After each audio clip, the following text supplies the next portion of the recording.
Just a short video today.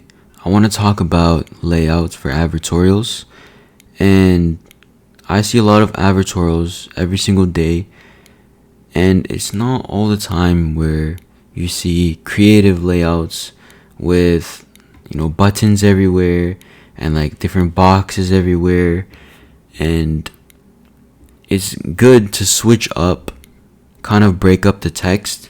That's really important when you're writing advertorials. You don't need it. You don't need to go out of the box and like make these little sections here and then section them off like this, where it comes off not exactly formatted like an advertorial.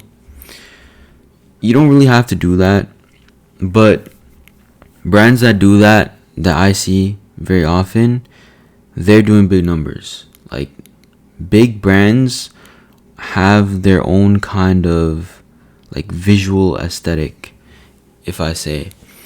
That's just something to keep in mind with like big brands. I'm talking like 9 figures plus.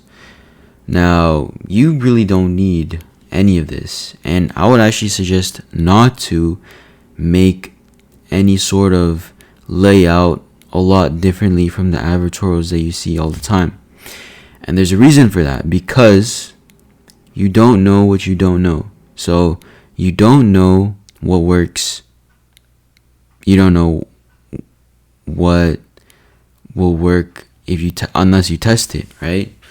So if you want to test like a new layout, you're gonna have to make sure that you have really good copy, and you have to isolate variables pretty much. So in order to test layouts, you have to have really good copy, really good images, and make sure the only bottleneck you could potentially have is the layout, to determine whether or not the layout is good or not. I've seen a lot of people, they build really nice pages and they put a lot of time for it, but the reality is that a lot of them are gonna flop. Why? Because they don't really have good copy. They don't have their images correctly, right? And those are the biggest levers you can pull when you're making your advertorials. Layout comes is way at the bottom of the list, right? What comes first is your text, your images, the readability, and everything. All you need is like images, text, and you can just make simple boxes like this just to break up text so there's no scroll fatigue. It's not even difficult to make stuff like this, but when you're doing it for the whole page, that's when it starts to take up a lot of time. And for layout in general, I would leave that to the experts, the guys who have made hundreds of advertorials for brands and actually know what converts and what doesn't, and they have a really good sense of what is going to work and what variables are the actual bottlenecks in your advertorials. That's basically it.